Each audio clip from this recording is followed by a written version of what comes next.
Bom, vamos começar aqui mais um encontro. Agora vamos para o 12º capítulo. Nesse capítulo a gente vai falar sobre as crenças nucleares. E acontece o seguinte, eu dei uma lida nesse capítulo, ele é muito grande, tá? E eu decidi que a gente vai ter que ter mais um encontro para poder fazer esse capítulo de uma maneira mais calma e tranquila. Tá? Porque olha só, a gente tem aqui essa primeira parte que já vai tomar um tempo nosso, né, de leitura e explicação. Temos um primeiro exercício da flecha descendente, para a gente poder ter tempo de fazer, né, que é se identificando as crenças nucleares, e aqui a flecha descendente. E esse exercício, que também vou mostrar para vocês ao longo da leitura, né, são 3 tipos de exercícios só nessa primeira etapa. Depois, a gente tem essa outra etapa, que também tem mais exercícios, tá? De identificação de novas crenças nucleares, enfim. E depois, a gente tem uma outra etapa que tem mais exercício. A não ser que vocês queiram virar a noite aqui comigo. Eu estou achando demais. No capítulo passado já ficou denso, né? Porque era muita coisa para ler, para a gente estudar. E esse aqui, olha, ele é grande e extenso, tá? Eu acho que vai ser mais produtivo. Ó, tem a parte da gratidão também, da gente fazer o exercício da gratidão. Eu acho que vai ser mais produtivo a gente dividir, ó, o Diário da Gratidão, dividir esse capítulo em 3 partes, tá?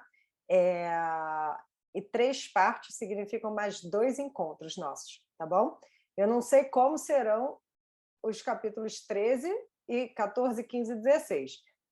Se vai precisar dividir em outras partes ou não. Ó, esse ainda tem atos de gentileza. Nossa, esse capítulo é enorme. Tudo isso é o capítulo 12, tá? Então, ele é muito grande. Não vamos conseguir fazer ele em uma aula.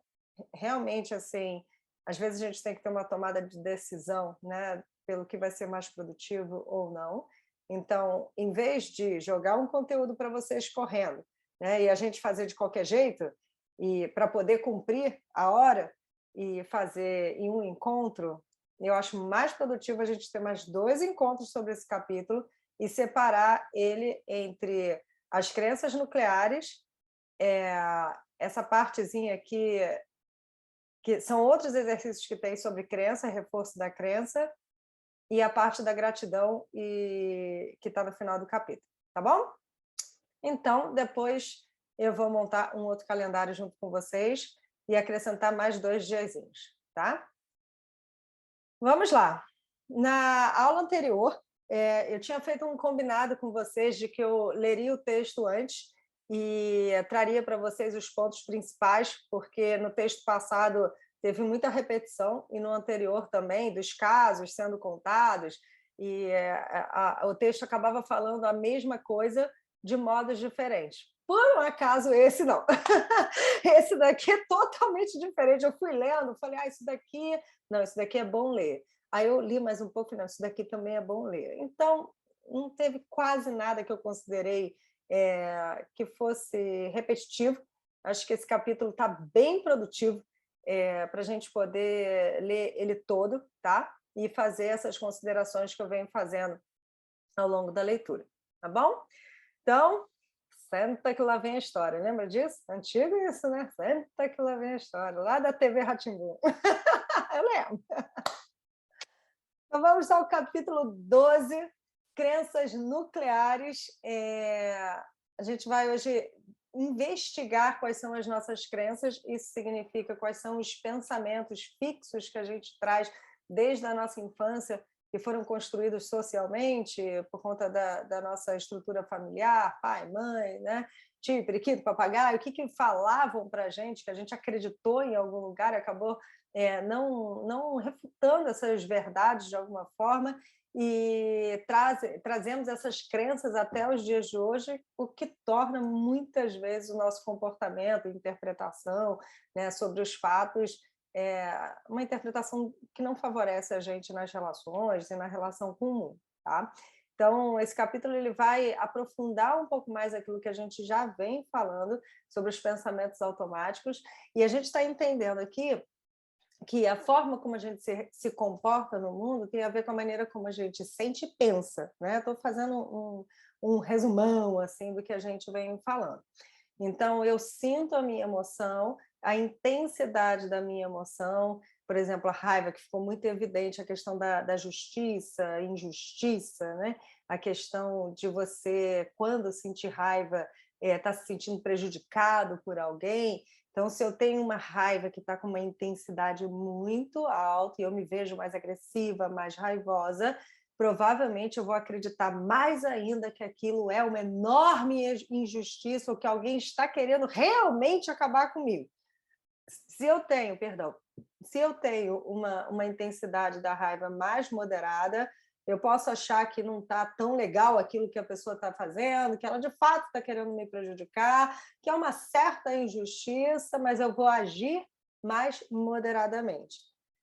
Se eu estou irritada, né? Estou assim, saco essa pessoa, né? Eu posso pensar assim, que pessoa chata, né? Poxa, está ali fazendo uma injustiça, mas deixa ela para lá, não quero nem conversar com ela. Então, dependendo da intensidade da minha emoção, eu vou ter proporcionalmente o meu comportamento barra minha ação. Tá? Então, isso é bom ficar claro para vocês, porque ao longo de toda essa leitura que a gente tem feito, é praticamente isso que a gente está trabalhando. Né? Só que a gente está identificando as situações, como é que elas como é que as experiências atuam dentro do nosso sistema de funcionamento, como que a gente responde aos estímulos externos, e cada um de vocês, conforme eu vou lendo e vou dando exemplos, vão se identificando com um modelo ou outro modelo. Eu espero que vocês tenham feito o exercício da aula passada, tá? Porque é muito importante fazer o exercício. Não tem mágica. Terapia cognitiva, eu brinco que terapia cognitiva comportamental é igual para academia, tá? O terapeuta passa o exercício, o professor de educação física passa o exercício. Se você não fizer, não adianta, né? Você vai ficar só com aquela teoria na mente e você não vai ter resultados, tá? Então tem que fazer, tem que colocar em prática. E esse foi o nosso combinado quando eu propus esse curso para vocês, né? Que vocês fizessem o exercício e colocassem em prática no dia a dia, tá?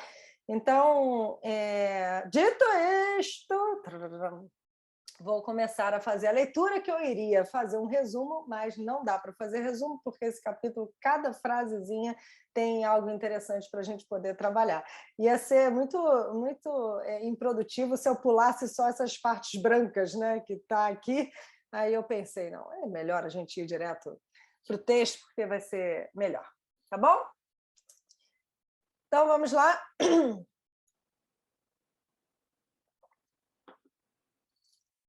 Vou começar aqui a nossa leitura. Em muitos aspectos, os pensamentos automáticos são semelhantes às flores e ervas daninhas de um jardim.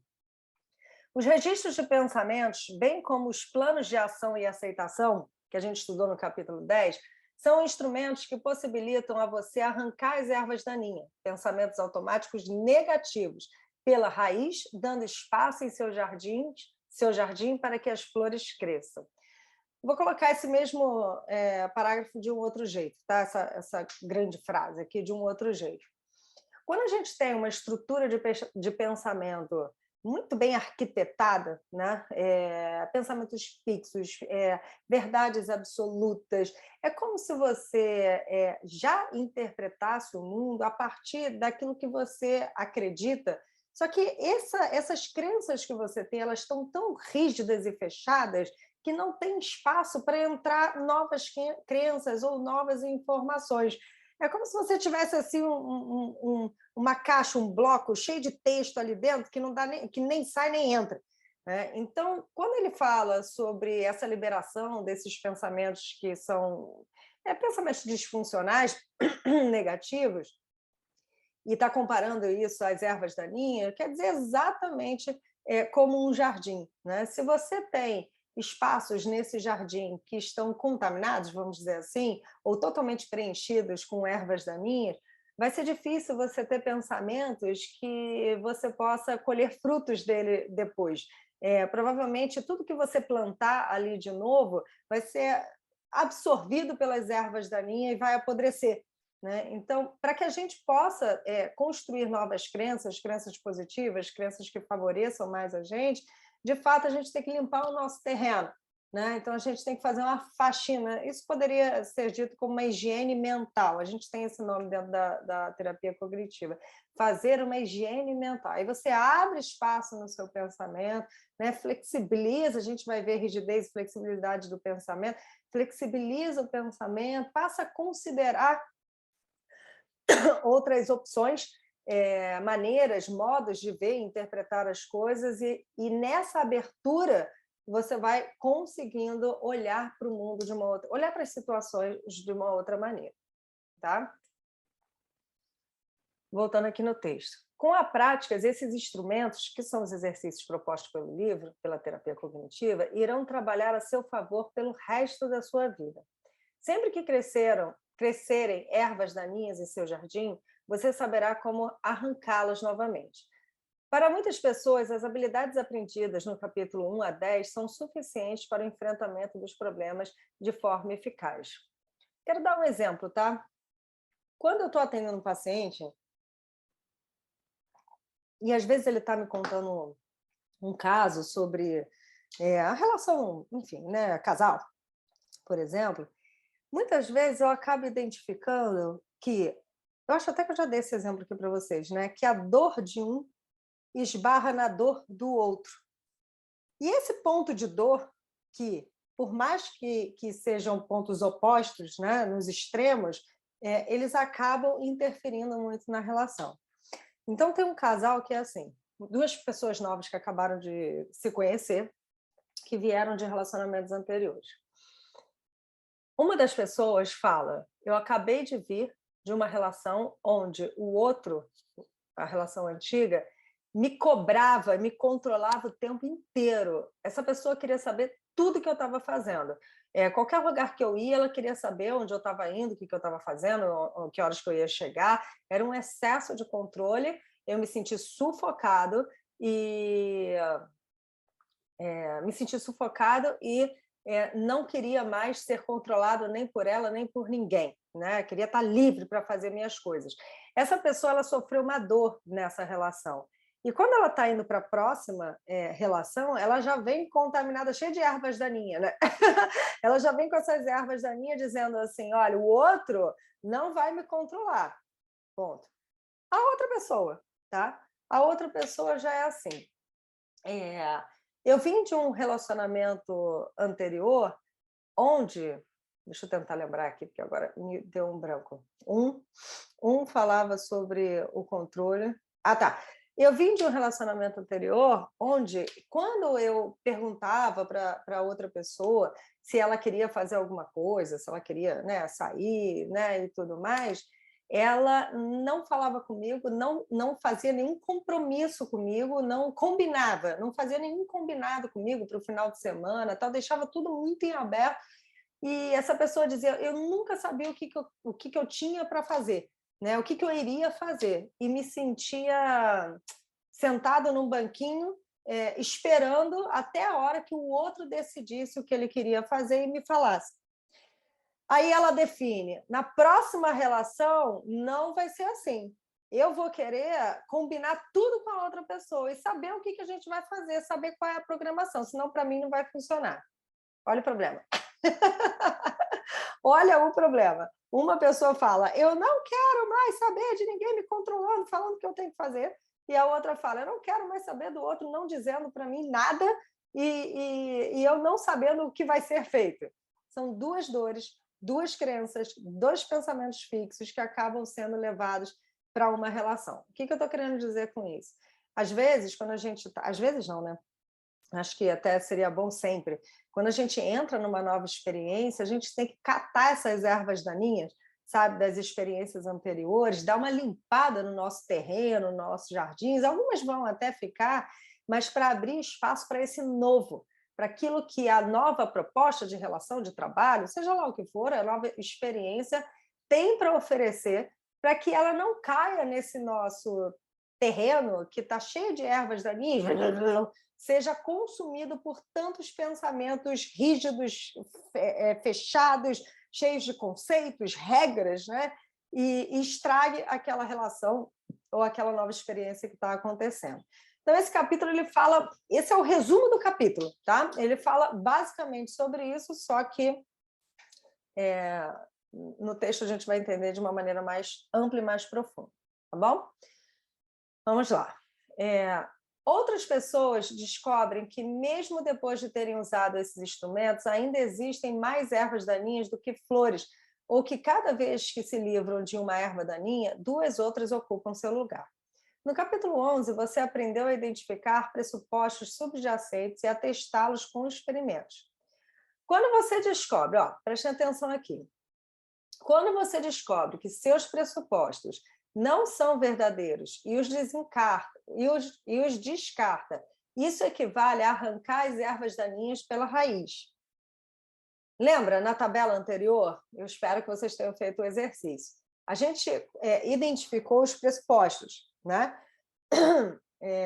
Se eu não me engano, está na última tabela que a gente fez, se eu não me engano, tá? No último exercício que a gente fez. A gente identificou os nossos pressupostos subjacentes. E o que ele está dizendo? Se você descobre que esses pressupostos não são verdadeiros e o descarta, isso equivale a arrancar as ervas daninhas. Isso significa que, se você descobre que esses pensamentos que você tem, eles não são verdadeiros e você descarta, isso equivale a liberar esses pensamentos disfuncionais. Então, um caso de uma paciente, ela resolveu fazer uma transição de carreira e começou a fazer pesquisa, né? Ela por ela mesma começou a fazer pesquisa, começou a marcar reuniões para um novo projeto que ela estava querendo fazer, ainda não estava em nenhum emprego, começou a fazer investigações, entrar em contatos com pessoas, tal.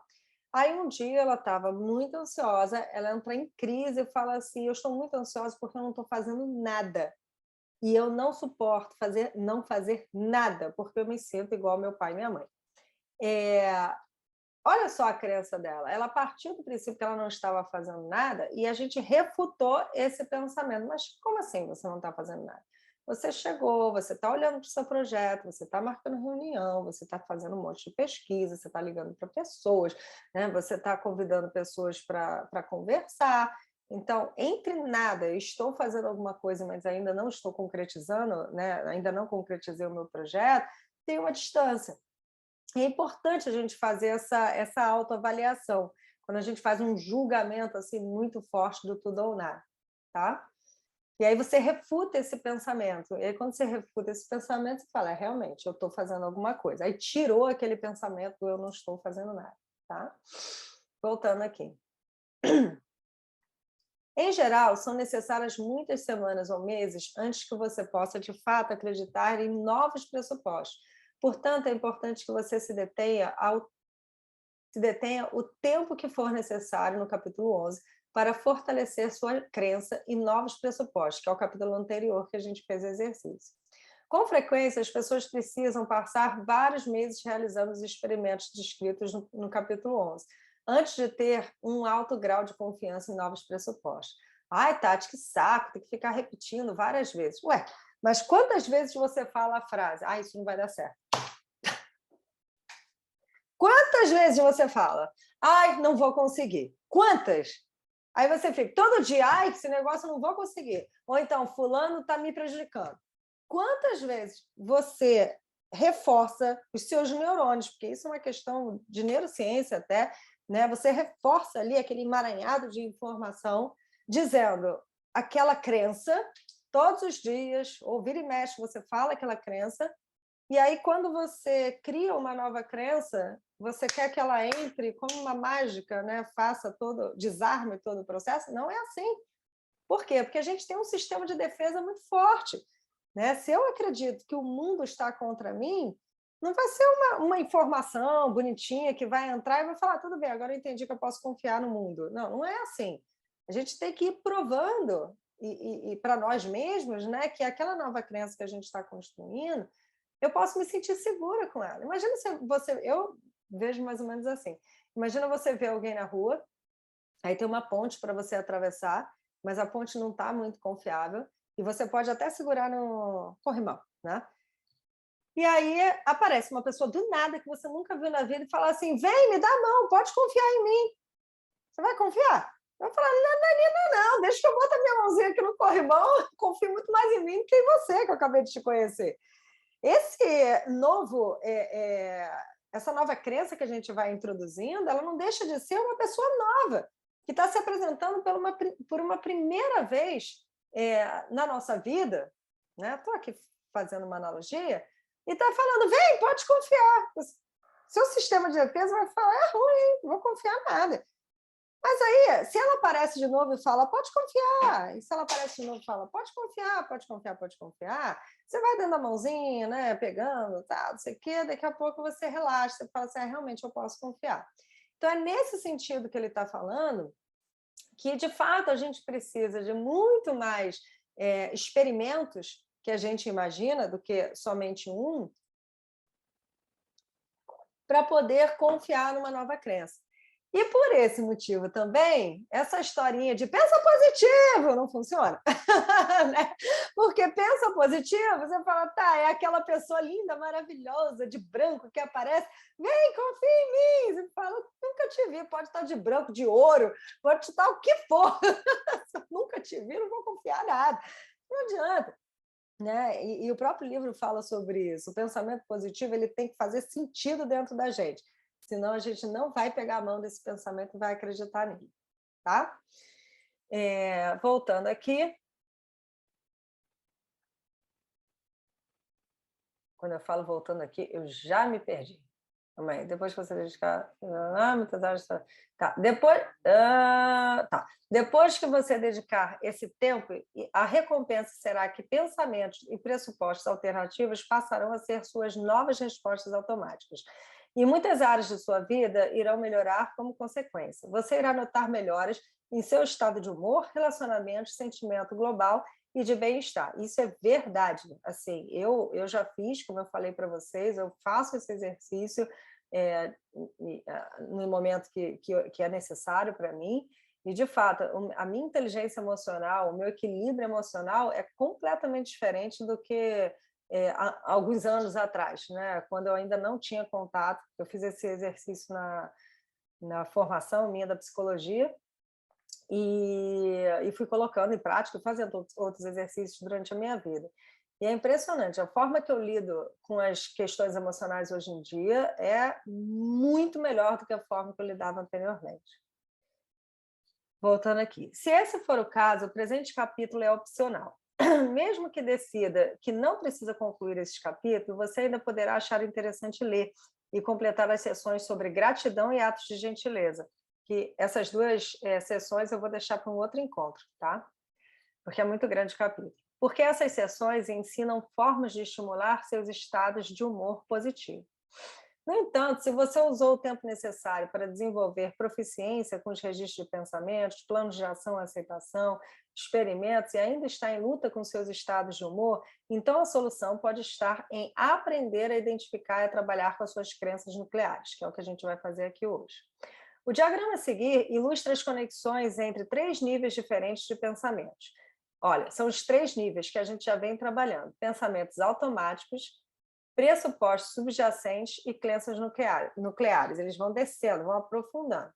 Os pensamentos automáticos, com os quais você já trabalhou, são o nível mais fácil de identificar. É aquele pensamento que vem assim, puf, né, que surge, né? Esse pensamento é o mais fácil. Os pensamentos automáticos constituem a parte das ervas daninhas ou flores que estão acima do solo, ou seja, aquilo que você vê.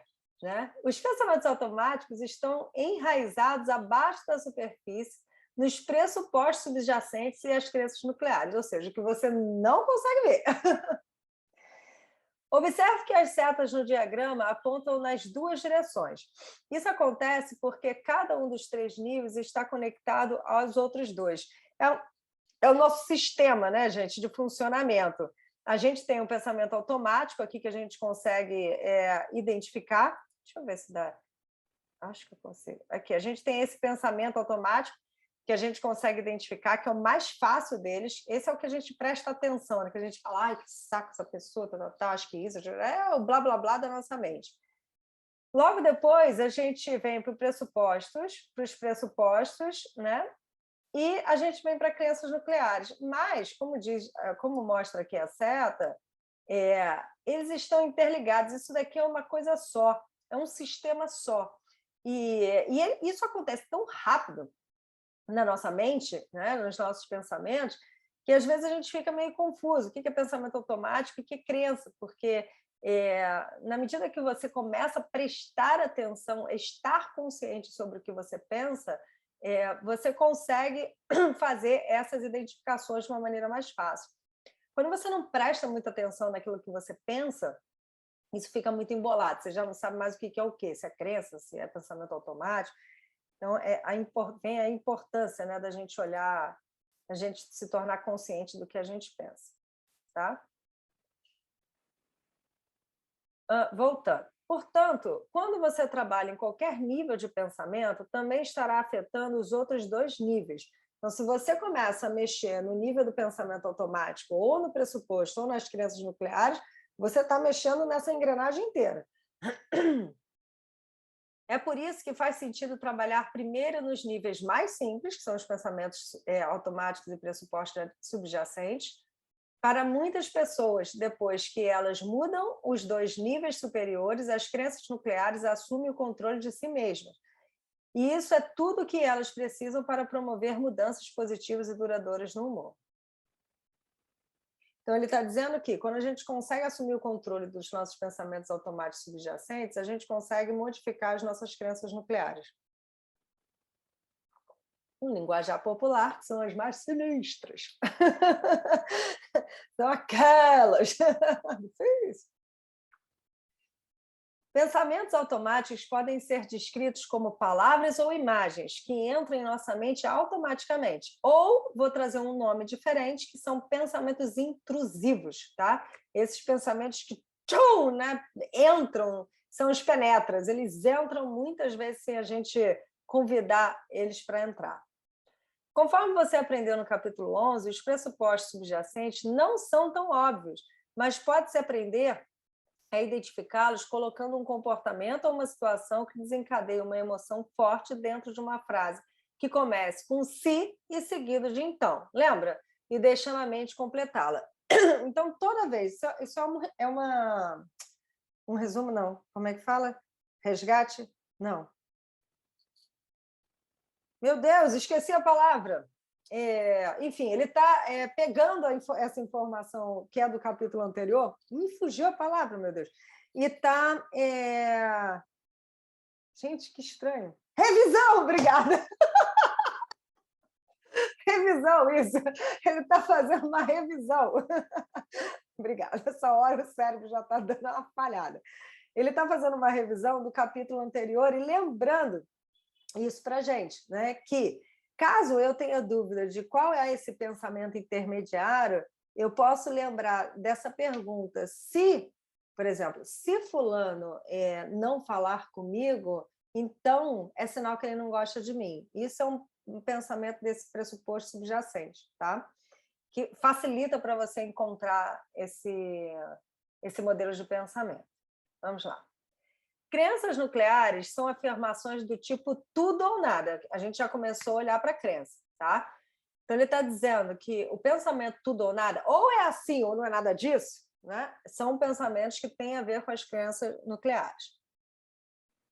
Vou ler de novo. Crenças nucleares são afirmações do tipo tudo ou nada sobre você mesmo, os outros ou o mundo. As crenças nucleares de Marisa sobre si mesma incluem: sou inútil, não mereço ser amada e sou inadequada. Suas crenças nucleares sobre outras pessoas incluem: os outros são perigosos, as pessoas vão me magoar, as pessoas são más.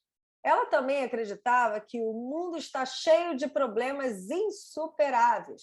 Todas essas crenças são do tipo tudo ou nada. Não existem qualificações. Marisa não pensava, às vezes sou inútil. Ela acreditava, sou inútil, de forma absoluta. Esse exemplo da Marisa, ele já traz para a gente uma possibilidade de percepção sobre as nossas crenças nucleares, né? Tem gente que fala assim, eu não confio em ninguém, ponto. Pensamento não, pô, mas em ninguém? Eu me lembro de uma paciente que ela chegou no consultório, ela falou assim, Tati, eu tô com medo, tô com muito medo. Eu falei, mas você tá com medo de quê? Ela falou, tô com medo de tudo. Eu falei, tá com medo de mim? Ela, não, de você não. Eu falei, então não é de tudo. Falei, calma aí, né? Assim, vamos com calma. E aí a gente vai brincando. Eu falei, você tá com medo de ter sei lá, um assaltante entre aqui? Não. Você vai quebrando esse pensamento tudo ou nada para flexibilizar ele e entender que não, eu estou com medo que fulano, não Beltrano, Ciclano, todos, né? Assim, de ser, por exemplo, ser traída, né? Que era o caso na época. Eu não estou com medo que todas as pessoas me traiam, eu estou com medo que fulano, que tem um comportamento que não é confiável, que não está me trazendo segurança, possa me trair, mas não fulano, Beltrano, Ciclano, tal, todas as pessoas. Então, esses pensamentos tudo ou nada, é interessante que a gente possa prestar atenção neles, tá? Vamos lá. Todas as pessoas têm crenças nucleares negativas e positivas. Isso é normal. Nossas crenças nucleares são ativadas quando experimentamos estados de humor fortes ou temos experiências que são muito positivas ou muito negativas. Nossas crenças nucleares são ativadas quando temos experiências que são muito positivas ou muito negativas. Quando a gente sente emocionalmente aquela experiência, normalmente a gente ativa a crença. Um sistema de proteção, né? Quando estamos nos sentindo bem, nossas crenças nucleares positivas estão ativas. Sou inteligente. Eu estou com uma sensação boa, de bom humor. Eu sou inteligente. Quando temos estados de humor negativos, nossas crenças nucleares negativas são ativadas. Sou estúpido. Depois de ativadas, nossas crenças nucleares afetam a forma como vemos as coisas, dando origem a pensamentos automáticos, positivos ou negativos. Então, o que ele está dizendo com isso? E pressupostos relacionados, são os pressupostos, né? Aí ele vai dar um exemplo aqui. Por exemplo, quando estamos com um humor positivo e cometemos um erro, podemos pensar, se cometi um erro, posso consertá-lo, porque sou inteligente. A base desse pensamento, percebe, é um humor positivo. Você acordou, está de bom humor e está mantendo o seu dia de bom humor, quando as coisas vão acontecendo, o seu pensamento vai ser mais moderado, né? Você não vai pensar, sou estúpido. Você vai pensar, se cometi um erro, tudo bem, eu posso consertar, porque eu sei que eu sou inteligente.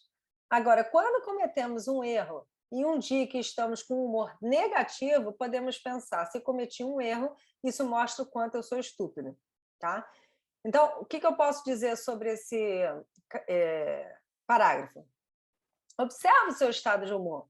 Se você acordou e se sentiu de mau humor, em algum lugar você já pode tentar mudar esse estado de humor, tá? E eu não estou falando de frequência de energia, não. Estou falando de estado de humor, química do nosso corpo, respiração, intenção.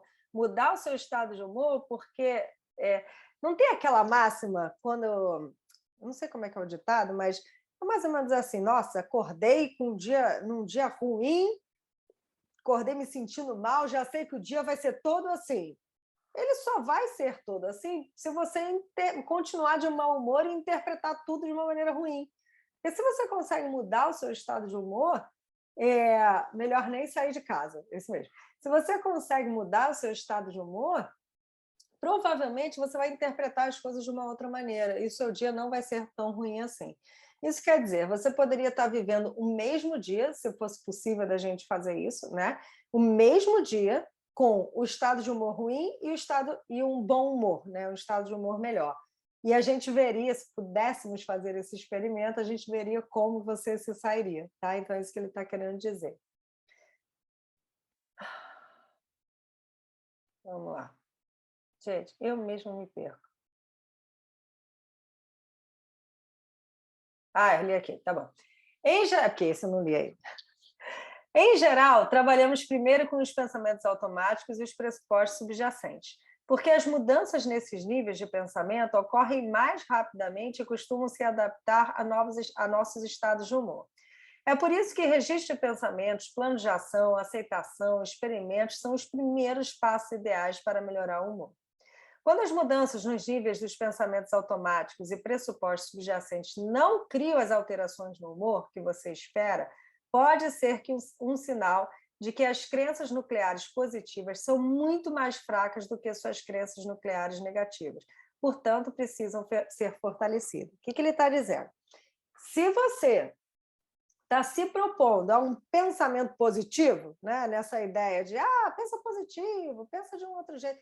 Se você está se propondo a uma nova crença, um novo pressuposto, né? Um pensamento positivo, e ele não está alterando o seu estado de humor, é sinal que você tem uma base de pensamento negativo, no caso, que é tão forte, tão forte, tão forte, que mesmo que você se fale, né? Coisas boas, ou tente mudar essa qualidade de pensamento, você não consegue, porque aquilo está muito forte, aquela dor, aquele pensamento negativo está muito forte dentro de você.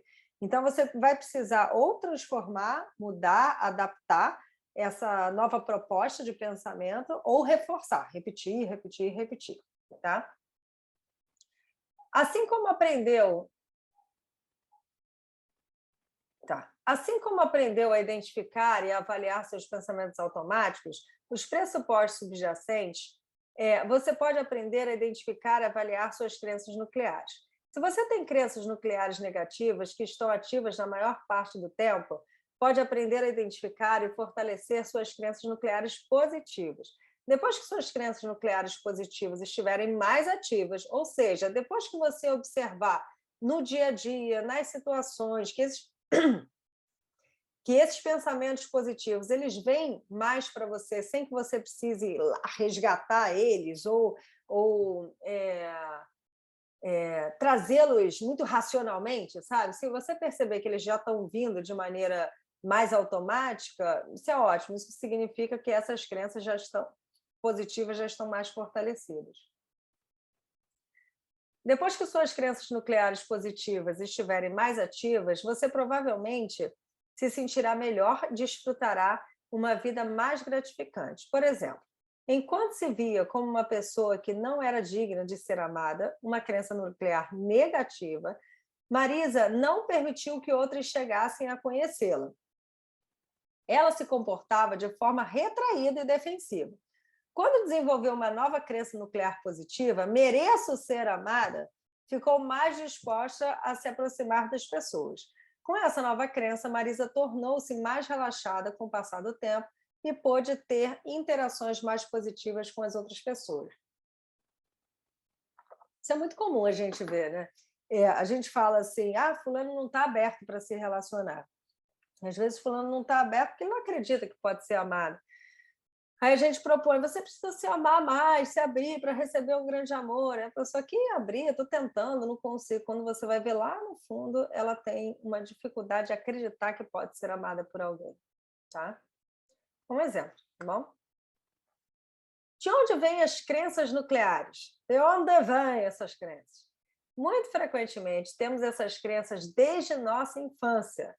Inicialmente, aprendemos sobre nós mesmos e sobre o mundo com os nossos familiares e outras pessoas que estão à nossa volta. Eles nos ensinam coisas como: o céu é azul, isto é um cachorro, olha o que vem depois, você é inútil. É isso mesmo, né? O pai fala: o céu é azul, aí todo mundo fala que o céu é azul. Você fala: ele está certo, né? O céu é azul, está me ensinando a coisa certa. Aí ele olha e fala assim: isso é um cachorro. Aí você fala: todo mundo fala que isso é um cachorro, então ele está me ensinando a coisa certa. Aí você passa a acreditar nessa pessoa, você fala: pô, essa pessoa é legal, ela está me ensinando várias coisas maneiras, né? Assim, um monte de coisa certa, né? Isso é um carro, acreditei, isso é um carro, você é inútil. Eu sou inútil também, né? Tudo está certo, então isso deve estar certo também. Né? E assim a gente fica preso nessas memórias que ficam lá, né, reforçadas no nosso pensamento, porque a gente acredita naquilo que o outro diz sobre nós e sobre o mundo. As crianças também tiram suas próprias conclusões baseadas no que vivenciam. Algumas podem ouvir "você é inútil" e perceber que uma criança mais velha da família recebe tratamento especial, que os meninos são mais valorizados do que as meninas, ou que as crianças esportistas são mais populares do que os estudiosos. Isso é tudo uma questão de observação. Elas podem ter entendimento dessas experiências decidindo: não sou tão bom quanto uma criança mais velha, um menino ou uma criança esportista. Com o tempo, essa ideia pode ser armazenada em sua mente como: não sou boa, sou culpada ou sou um fracasso. Isso é muito comum, que são as crenças por comparação, né? Às vezes, muita comparação entre irmãos, primos, enfim, pessoas da mesma idade, ou vizinho, né? Aquilo que a gente observa, a gente entende, internaliza que se a gente não é como aquele modelo que todos estão aplaudindo ou dizendo, quer dizer que somos ruins, indesejáveis, né? Enfim, né? Fracos, enfim. Nem todas as crenças nucleares dizem respeito a nós mesmos. Baseadas nas experiências, as crianças adquirem muitas crenças nucleares, como cachorros mordem, ou cachorros são amigos. Aí depende de quem está te ensinando, né? Você passa por um cachorro, não mexe no cachorro não, que ele é perigoso. Pronto, todos os cachorros são perigosos. Aí você mexe num cachorro, não, o cachorro é seu amigo. Aí vai depender. E isso é importante para você ir lembrando lá na sua infância o que passaram para você, né? Dessas crenças do mundo, sobre o mundo, enfim. A minha avó, que já partiu, ela falava assim: ninguém presta. Eu lembro muito disso. Que ela não me escute lá no céu. Ela falou assim: minha filha, ninguém presta. Ainda fazia assim com a mão: ninguém presta. Ninguém presta, ficou na cabeça dela. Ainda bem que eu tenho uma família toda por parte de mãe, né? Essa minha avó foi por parte de pai e era uma família mais densa, assim, né? Com pensamentos mais negativos, mais conflituosos. E a minha família, por parte de mãe, é completamente ao contrário, né? Muito amor, muita alegria, tal, que combateu essa crença do ninguém presta. E então isso acabou, por experiência, eu vivendo muito mais tempo nessa estrutura familiar por parte de mãe, acabou que não fixou no meu pensamento ninguém presta. Não, calma aí, eu vejo pessoas que prestam, né? Pessoas que eu posso confiar. Então, isso ficou muito mais como uma memória daquilo que ela dizia do que internalizado como uma crença. Tá? Vamos lá. Vou voltar um pouquinho para fazer sentido. Tá? Então, ele está falando aqui: os cachorros mordem ou cachorros são amigos, que guiam seu comportamento, aquilo que os adultos dizem. Elas aprendem a ficar à distância ou a se aproximar de cachorros desconhecidos. Elas também aprendem regras com as pessoas que estão à sua volta. Meninos não choram, fogões são quentes. As regras e crenças que uma criança desenvolve não são necessariamente verdadeiras. Por exemplo, meninos e homens de todas as idades, na verdade, choram. Mas uma criança pequena ainda não tem a habilidade mental para pensar de modo mais flexível.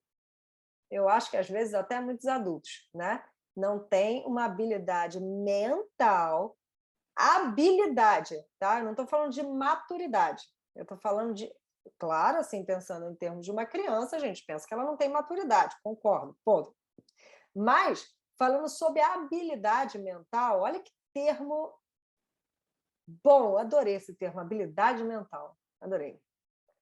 Esse termo fala sobre um exercício mental que a gente precisa fazer para construir essa habilidade, né? Porque se eu não tenho habilidade mental para pensar de uma maneira mais flexível, significa que tudo aquilo que eu escuto ou que o outro diz, eu já vou bater de frente, e bato de frente, e bato de frente. Aí o outro diz, eu pá, o outro diz, eu pá, o outro diz, eu pá, bato de frente o tempo todo, porque eu estou com pouca habilidade mental para ter essa flexibilidade e permitir que novos sistemas de funcionamento possam entrar e eu possa absorver, né?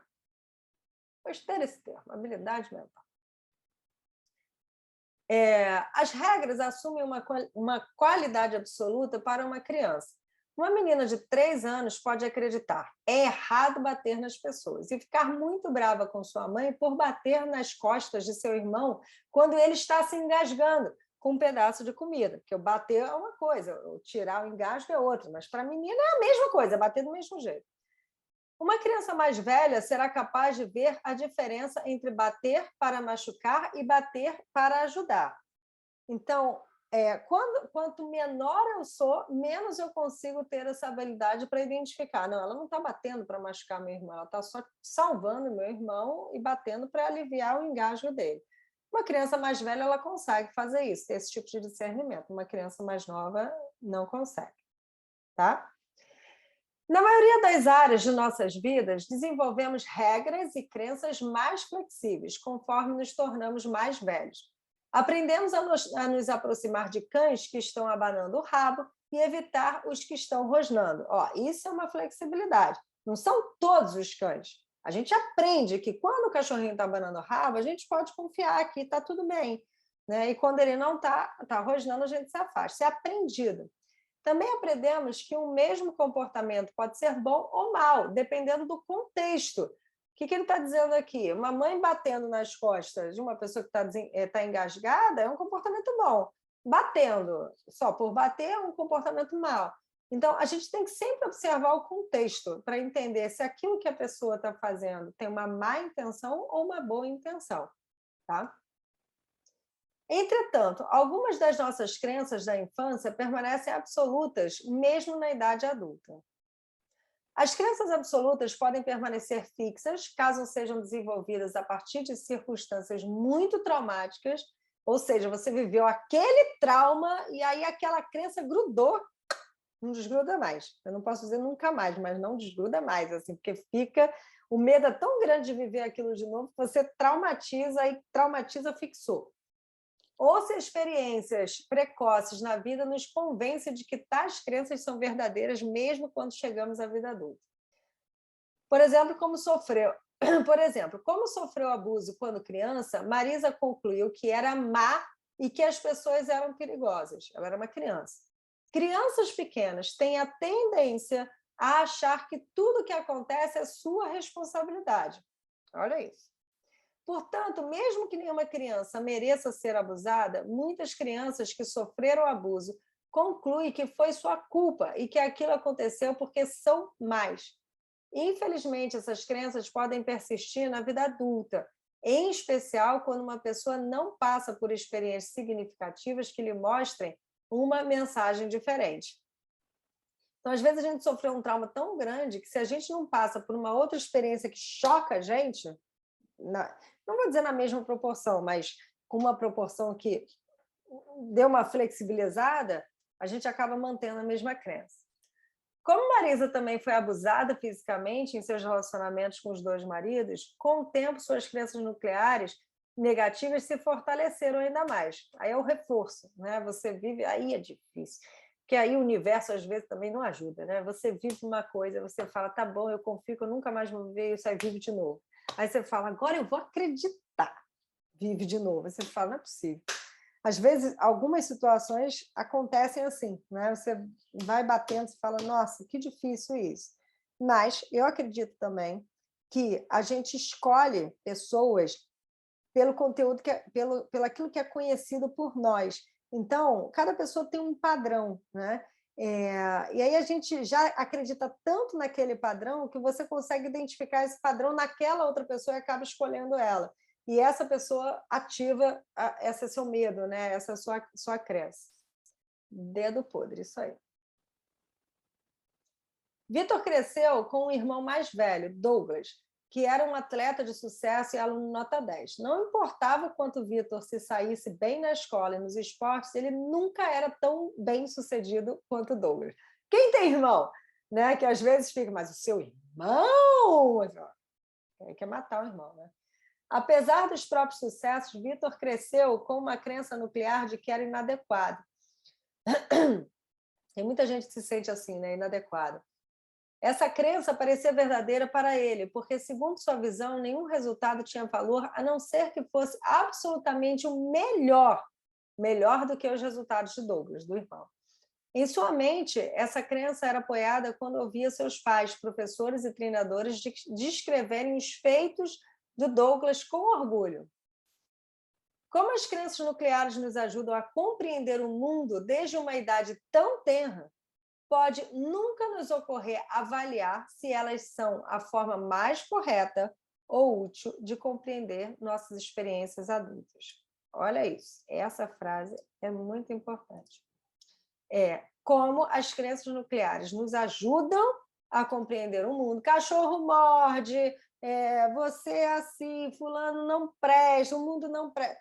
Essas crenças, elas vão ajudando a gente a dar sentido para as coisas, né? Por exemplo, se você for em outro país, você pode ver a vaca como sagrada. É diferente daqui. Lá você não vai comer vaca, né? O rato, né? Enfim. Aqui não, porque a gente não tem a mesma crença. Né? Cada sociedade tem a sua crença. Né? E isso vai ajudando a pessoa a entender o mundo. Aí vamos supor, uma pessoa que vem lá, que a vaca é sagrada, chega aqui, vê alguém, sei lá, tratando a vaca, o boi, de um jeito que não é legal, ela vai ficar ofendidíssima, mas isso não faz parte da nossa crença. Tá? Então, estou falando de uma maneira bem ampla. Né? E a outra parte pode nunca nos ocorrer avaliar se elas são a forma mais correta ou útil de compreender nossas experiências adultas. Ai, como é que foi a crença que eu falei que minha avó fazia? Ninguém presta. Então, calma aí, será que ninguém presta mesmo? Mas eu conheço fulano que é tão legal, ciclano que é tão legal, outra pessoa é tão legal, será que ninguém presta? Né? Então, calma aí, eu acho que minha avó estava errada. É importante a gente considerar que os nossos pais podem, avós podem estar errados. Né? Minha mãe estava errada quando ela falava aquilo para mim, eu não concordo. Né? Não é assim. Isso faz parte da experiência dela, do que ela acreditava, mas não necessariamente é assim. Não precisa ser assim. Ao contrário, quando adultos, agimos, pensamos e sentimos como se essas crenças ainda fossem 100% verdadeiras. Isso é compreensível, especialmente porque algumas de nossas crenças nucleares podem ter sido corretas e úteis quando éramos crianças. Por exemplo, se crescemos em lares abusivos e alcoolistas, como a casa de Marisa, pode ser adaptativo perceber outras pessoas como perigosas e nos manter constantemente alertas aos sinais de agressão. No entanto, essas mesmas crenças nucleares que ajudaram a proteger Marisa em relacionamentos abusivos interferiam em sua capacidade de formar relacionamentos íntimos e de confiança com pessoas que não causavam sofrimento. Com uma crença nuclear fixa de que as pessoas são perigosas, parece até minha avó, viu? Ninguém presta. Ela estava em risco de interpretar erroneamente comportamentos do dia a dia como negativos e agressivos. Então, às vezes, a pessoa falava assim, não, me dá aqui. Ela já estava, a pessoa está sendo agressiva comigo. E o outro estava assim, não, estou só pedindo para você me dar aqui. Né? É uma questão de interpretação. Eu vou ler mais esse parágrafo e a gente vai dar um intervalo para ir para o próximo, tá? Seria muito útil que Marisa desenvolvesse novas crenças nucleares positivas, por exemplo, que muitas pessoas são amáveis e gentis. O desenvolvimento dessa crença nuclear positiva, concomitante, proporcionaria a ela flexibilidade mental, olha, flexibilidade mental, seja flexível, para lançar mão da crença nuclear que fosse mais adequada e adaptativa para a pessoa com quem estava em determinado momento. As pessoas são perigosas, as pessoas são gentis. Se temos ambos os tipos de crenças nucleares, positivas e negativas, somos capazes de viver nossas vidas dentro de um contínuo, desde o que é muito negativo até o que é muito positivo. Quando temos somente crenças nucleares negativas, cada experiência do dia a dia se torna de alguma forma negativa, porque é vista por meio de lentes negativas e inflexíveis. Entenderam? Para a gente poder fechar. Né? Se você tem uma forma de interpretar o mundo pelo viés negativo, tudo vai ser ruim. Não vai ter nada de bom. Não vai existir nada de bom. Não adianta quem te mostra o azul, porque você vai olhar para o azul e vai falar, mas esse azul está feio, não está bom o suficiente, vai chover depois. Né? Você está sempre trazendo uma interpretação ruim, até em cima do próprio bom, do próprio positivo. Tá?